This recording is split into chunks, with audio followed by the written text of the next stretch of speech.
Okay, so I just got some pliers and started loosening this fuel sensor, fuel level sensor. So I'm gonna take it out.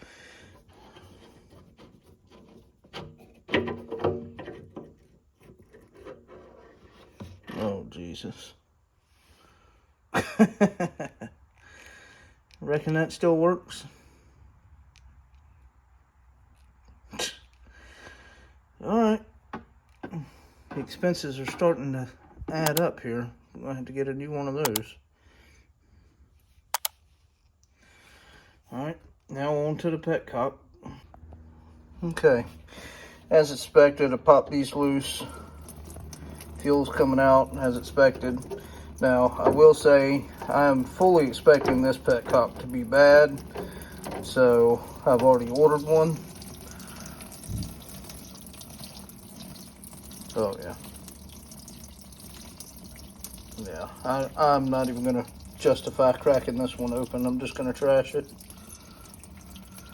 But we're going to get all the fuel out of here, and then we'll start washing the tank out real good. And these are two 10 millimeter bolts, by the way. Okay, that's the fuel that come out of it.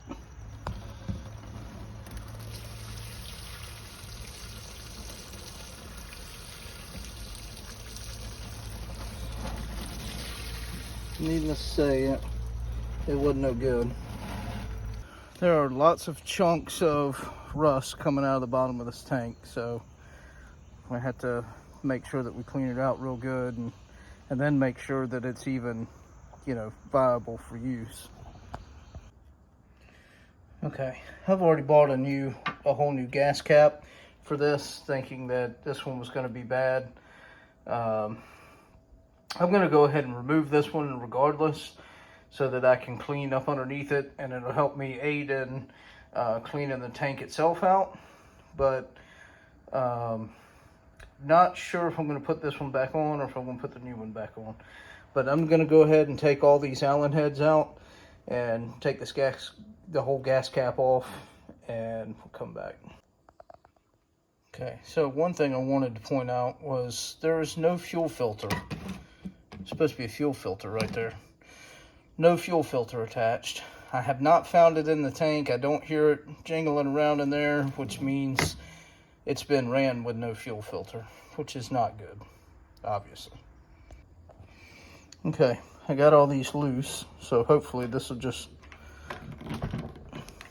lift off. One thing to note for sure is that my new cap only has 4 holes. So I don't know if it's even going to work, and it just covers up the other ones. I guess we'll just find that out later, but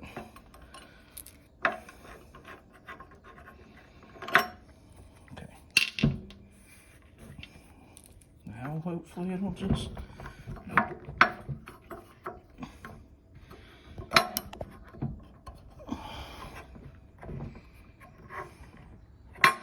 okay, we must have to open it to get it off. Okay, not sure. Okay, and there is only 4 holes underneath here. That's why some of the bolts were longer than the other ones. Okay, so my new gas cap will work. But look, it's not good. In fact, I may just start looking for a new fuel tank. All right, make sure you set your tank up somewhere where it's tilted to the side and you can run something through. I'm just running water through it, but where you can run something through it to get all of the rust out of there before you start soaking it. So all I'm doing is running a water hose in the top. I've got the fuel level sensor and the petcock out, and I'm just using the tip of a flathead, sticking it up in there and shaking it around to help get all that rust out of there, because otherwise it just tries to clog the hole up.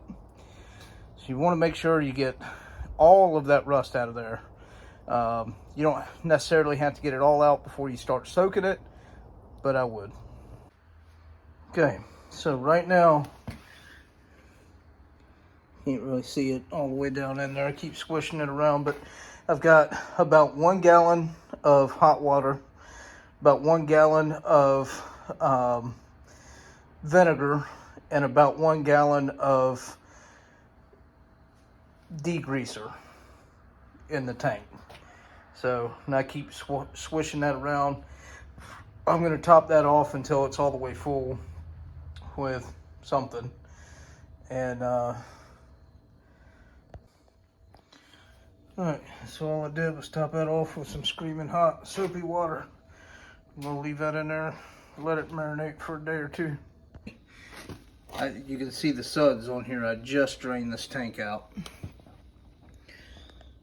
Don't mind this because the fluid wasn't up this high and I haven't cleaned that out. But look at that. What a big difference. And the other stuff I can wipe off with my hand. I mean, it's so I mean it's man, it's done one heck of a job. So I've got to, of course, rinse this out. I'm going to put some baking soda and water in there to kill the acid. That's been soaking for about 4 days, and honestly it was just because I didn't have time to get back to it. Normally I'd only let it soak for 2, but it's done an amazing job, as you can tell. So I'm going to throw the baking soda and water in there to kill all the acid that's been sitting in it, and then we'll rinse it out a few times, and I'll work on this. We'll get this sucker plopped back on the motorcycle. Alright, so what I'm doing here is I got the tank flipped upside down, and I'm just running water through it to flush out all of the vinegar stuff, and then also any rust bits that were left in there. Just want to do this before I put the baking soda solution in there.